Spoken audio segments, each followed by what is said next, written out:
Hey guys, Kevin remember Better Call Saul Season 2, Episode 2, Cobbler, and I was really looking forward to this episode. You guys know I really loved the premiere last week. I thought it was a very solid way to start off the season, and this episode was even better. I really loved this episode. I love where the season is headed. You definitely see where Jimmy, I think, is headed after this episode. Definitely, he's trying to find, I think, where he's really going, and I really love the way the show is exploring that. We got really great twists in this episode. Overall, I'm just really loving this season. Let's just get into this episode because there is a lot to get into, definitely more to get into than last week. Last week was a pretty basic episode, and this week really wasn't. There was a lot more going on. I really did like that. So let's just get into it. So we start with Jimmy. He starts his day with a meeting at HHM about the Sandpiper case, and basically the only reason he's there is to see Kim, who we now know is officially dating Jimmy. Now, I really thought that these two were just going on a date, but no, it really seems like these two are together, which I like, but the thing is we know that they're doomed because Kim, I don't believe is around in Breaking Bad. I don't know if she's around. I believe when we get to where we are at the end of the show, with him working at what do you call it, where he's working in the, flash forwards, Kim is not going to be around. So they're doomed. It's really sad, but it's good to see Jimmy happy. She's rearranged the seating so she can play a game of footsie with him, and afterwards they share a cigarette in the parking lot and chat about his new place in Santa Fe, which is the finest in temporary corporate housing, he says, which of course he does need to go to a new place because he really feels ashamed with Chuck. I got it wrong last week. It's not that he doesn't care about Chuck, it's the fact that he's upset that he betrayed him. It's that he can't look his brother in the eye. He can't look him in the eye because he's ashamed. He really feels like, what Chuck said to him with him saying he's not a real lawyer. It was true, and Jimmy knows that, and that's the reason why he doesn't really want to see Chuck right now, because he feels he's ashamed his brother, and he just doesn't really want to be in the same place as him. So that's kind of why he's not living with him right now, because Chuck's fine on his own. And he turns into a talk about how he'd like to buy a house somewhere between Santa Fe and the ABQ where Kim lives, and he likes some acreage and he should get horses. And Kim adds in that talk just into how they should get a smoker and change, and subject that they both happily notice. And then Jimmy's day gets even better because he gets his new Davis and Maine company car, Marseilles, delivered to his old office at the nail salon, and he looks a little wistful when a tow truck hauls around the Suzuki Esteem, but all's good with the Mercedes, save for the fact that it has a sunroof, which we know that Jimmy had a really bad experience with last season. But this actually was a really cute scene we got here. We see that Kim actually gives Jimmy a gift to celebrate his new Davis and Maine gig, a travel coffee mug that says "World's Best Lawyer," which she has customized by adding second with a Sharpie in front of best. And she even says that she's just keeping it real. Just a really cute scene. I like the way that this was done. Definitely very interesting. Then we see this really interesting thing with Chuck, because the way that this episode starts, we see Chuck, he's playing a song, he's trying to play a song on the piano, and this woman's name is written on the sheet music. Now, the name is Rebecca Boyce, and we have no idea who this woman is. Who's Rebecca Boyce? Is she one of the reasons why Chuck said what he said to Jim? Because it did seem quite radical just all of a sudden. So, is this a woman that he's seeing? Is this someone he's working for? Who is she? We don't know, but I'm glad we got this scene with Chuck, because I was worried that we weren't going to see Chuck for a while, but, definitely, I like that we did see Chuck more in this episode. We definitely saw a lot more of him, and I'm glad we saw that, but you can definitely tell that there's definitely something going on with this woman. This isn't just something you ignore. This is one of those shows where really the small details are much bigger than we think, and I think that definitely is one of them. So there's definitely something going on with Rebecca Boyce. I just don't really know what it is. We'll have to see.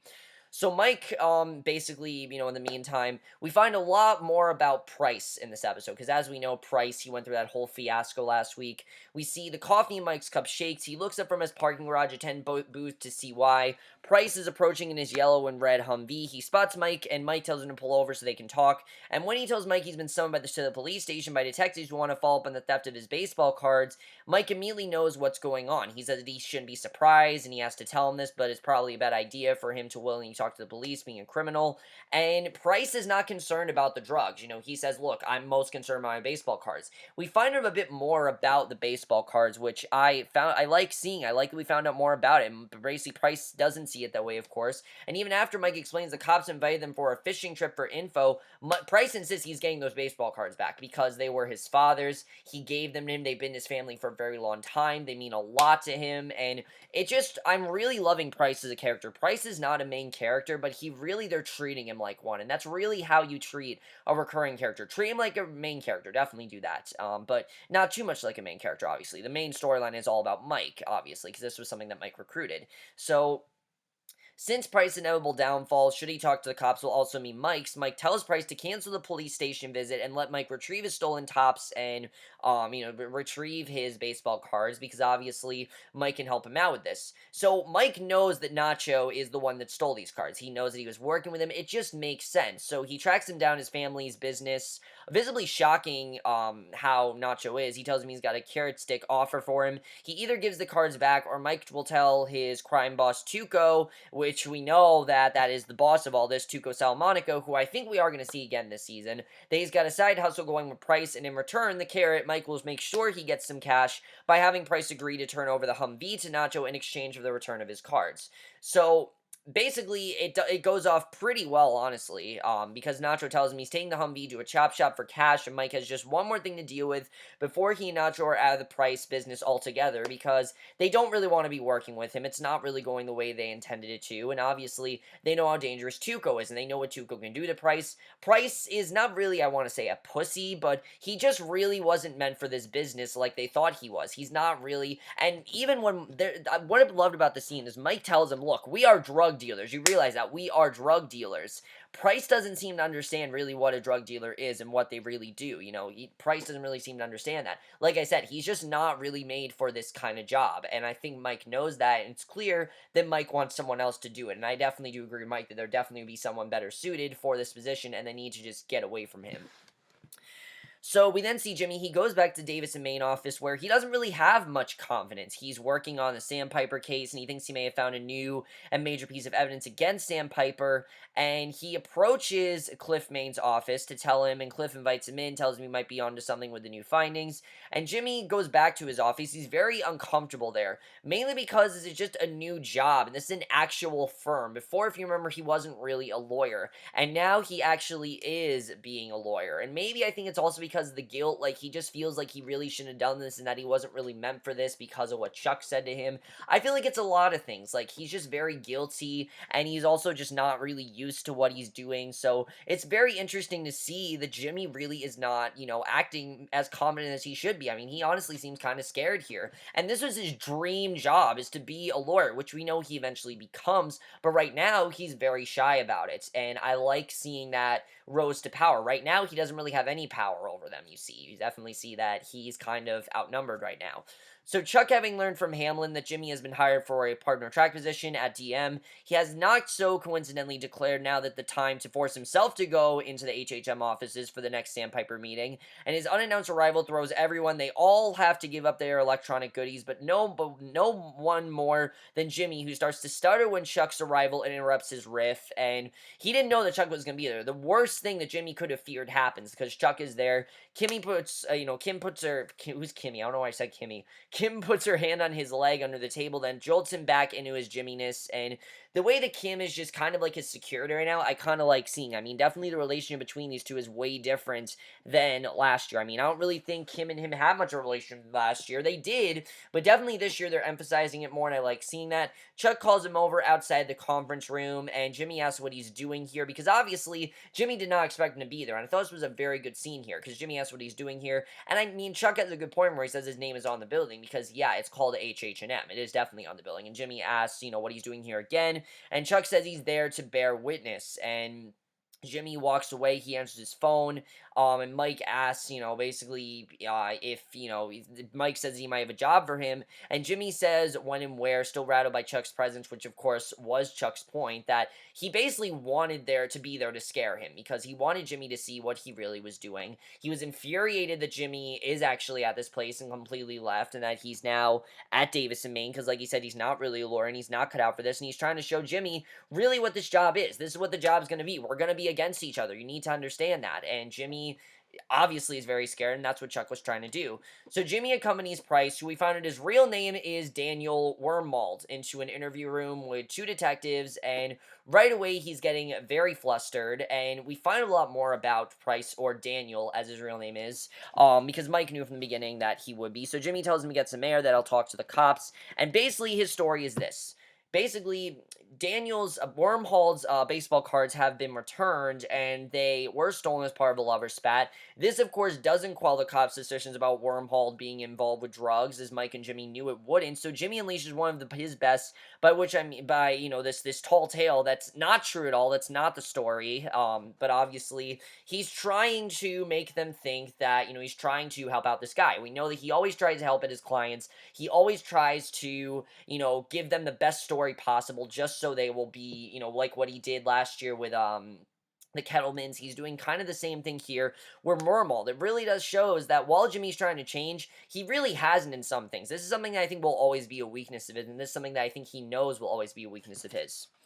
So we see that Wormhald and his lover had a dispute over the videotape, which is why the lover took the cards. And what's on the tape is porn, basically. But it's not porn, it's a fetish tape. Jimmy says pretending he doesn't want to tell him what's on it, but he does. It's Wormhald performing a squat cobbler, a Hoboken squat cobbler, also known as a full moon pie, a Boston cream slat, a simple Simon the Amen, and Dutch apple ass, which I thought was pretty funny.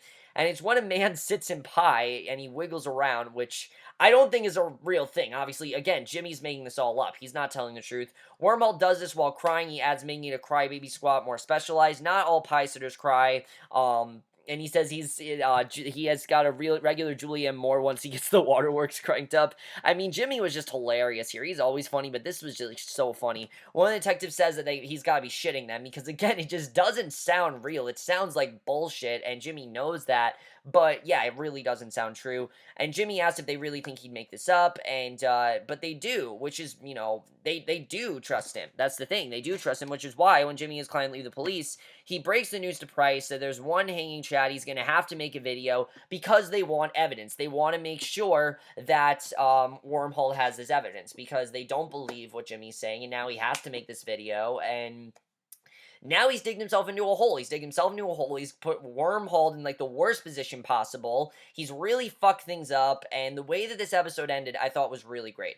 Jimmy goes home with leftover pie props, obviously, because they got to use that, and he assures Kim and recount, which I like that he said that it was unused, obviously, because, Wormhole had to sit there, and he recounts his police station exploits with his girlfriend, and she says that he can tell a story very well. And Jimmy mentions that now, at first, they're just laughing about this, but then Jimmy mentions the video that he actually had Wormhole create, and she said that this is just fabricating evidence, and that he falsified evidence to exonerate a client, and he doesn't see it that way. He sees it as just doing the right thing, that he wants to help out this guy, because he really didn't do anything wrong, and, he just wants his baseball cards back. And even when she asked what would happen if Davis and Maine finds out, Jimmy doesn't think it's a big deal. It wasn't a Davis and Maine client. He argues it was off the clock, a favor for a friend, and Jimmy's attitude about the scheme seems to give him an insight that she didn't have before, and she's not only unamused, but worried that she connects the dots to how these kinds of actions could easily trash her own career, because knowing that she's dating someone like Jimmy and knowing what he could do to her and things like that, I mean, she knows that he isn't the most trustworthy. He's not very trustworthy. He makes things up, and, basically, Kim says that fabricating evidence could really hurt him if they find out if he gets caught, and he says that they never will, and basically Kim says that, he sounds like every other dumb criminal out there, and she asks him what's the point. She gets silence as they keep eating pie, and Kim says that she cannot hear about this sort of thing ever again, and he's saying that she won't, but probably not to her face. So we know that Jimmy's going to do this again. This is something that Jimmy does. He does things for other people because he's just a nice guy like that. But this is bad, what Jimmy's doing. I definitely do agree with Kim that this is not the right thing that Jimmy's doing. Jimmy can't just go around and fabricate stories like this. I mean, it might seem like the right thing to do, but it's not. It's not the right thing to do. It digs people's graves, and now he's got Wormhole in a very bad position. Wormhole's got to, stick to this story. He's got to commit to it. He's got to make it seem like it's real when it's not. Jimmy made up the entire thing, and Kim knows that and knows it's wrong, and I like she's trying to warn Jimmy, but there's really not much you can do. You can't really do anything when it comes to Jimmy. Jimmy knows what he's doing. Jimmy has a plan, and Kim's not going to stop him. It's that simple. Even though, she wants to, she's not going to be able to. So overall, guys, I love this episode. This was an amazing episode. Definitely really great stuff in this episode. But Jimmy definitely, I'm pretty sure that he is going to do this again. He's just not going to say it to her face. It's that simple. It's clear that with Kim, he's not going to tell her the truth because this is who Jimmy is. He makes things up to protect people. And while Jimmy doesn't think it's a huge deal, what's going to happen when he has a real case? That's what I want to know. What is he going to do when there is a real case or when there is something that, he needs to do? And yeah, I get that Jimmy's point was to defend, Wormhald and make sure that Wormhald wasn't, indeed wasn't in wasn't was someone that he could defend and make sure that Wormhald was in fact innocent, because obviously Mike wanted to know that. But this could end up really badly for everyone. And what Chuck is saying to him, not being a real lawyer, yeah, it's true. And especially when Jimmy has to face his brother, because we know that's going to come up at some point. Now that Chuck's on the other side of, in HHM, and Jimmy's in Davison, Maine, they're going to have to face each other. They're now against each other, and I think Jimmy knows that. That fear is definitely there. And we know he's not very confident in Davison, Maine, because I think he just feels he doesn't deserve it. It's not the kind of job for him. It's nothing he's really had to do before. And now he's realizing, oh shit, this is real. I can't just make up stuff and goof around. I need to be serious, and I don't really know if Jimmy knows how to do that. He really doesn't want to do that, you can tell, and I really do feel bad for Jimmy with that, because honestly, I do want him to succeed, but we know that he's going to regress. We know it's going to get worse. We know that he's going to turn to Saul Goodman. We know that. But getting him there, you can definitely tell he's acting a bit like Slippin' Jimmy at points. Definitely you see that, and I like seeing that. Very interesting stuff that we saw there.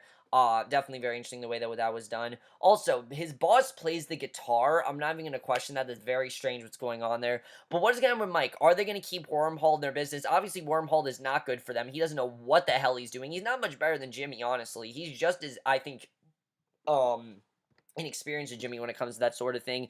He's working a case that he really doesn't know what he's doing. He's not really into drug dealers and things like that. He's just not that kind of guy, and there's really nothing that Mike and Nacho can do to get him to be that kind of guy. Even though they want him to be, there's really nothing they can do about that. That's just not who he is, and that's not how he feels about this. So they really can't do anything when it comes to that. So I don't know what's going to happen there. We'll have to see what happens with that. And then Jimmy and Kim, like I said, they're doomed. They're doomed, unfortunately. I want these two to be happy, but I know that they're doomed. It really sucks that they're doomed, but they are. That's where they're headed. They're headed towards, they're going to break up. I know that's going to happen, especially since Mike, he's not going to tell the truth about what he's doing. It's sad, because you want things to turn around for Jimmy, but just because of who Jimmy is, and because of, him being a nice guy, that's what's going to kill him, because he's a nice guy. He's not really cut out for this job. We know when he becomes Saul Goodman, he becomes a lot better at it, but right now, at least, he really needs to not lie. He needs to not lie, he needs to tell the truth, he needs to be honest, and we don't really know how he's going to do that. We'll have to see what happens. Or we know he's going to do it, obviously, but we'll have to see what happens with that, because that definitely is going to be very interesting. But overall, guys, love this episode. Amazing stuff. Loving this season overall. Really interesting the way we're headed. I like that this season is definitely more character-driven. The last season was as well, but this season definitely seems to be more character-driven, not just one case a week. That was something that did not really work as well this last season. It's working, I think, a lot better this season. That's something I'm liking a lot in general, is the direction that the season is headed. It's really interesting. I can't wait to see where we head in the coming weeks. Definitely it's going to get very interesting. But overall, guys, let me know what you guys think this season so far. I know I'm not making the longest reviews, but there's really not a lot to say about the show. It's a pretty straightforward show. I have what I need to say about it, and that's basically why his reviews aren't as long as they should be. But I will see you guys in my next video, which will be for tonight's episode of The Flash, and I will see you guys for that. Okay, bye.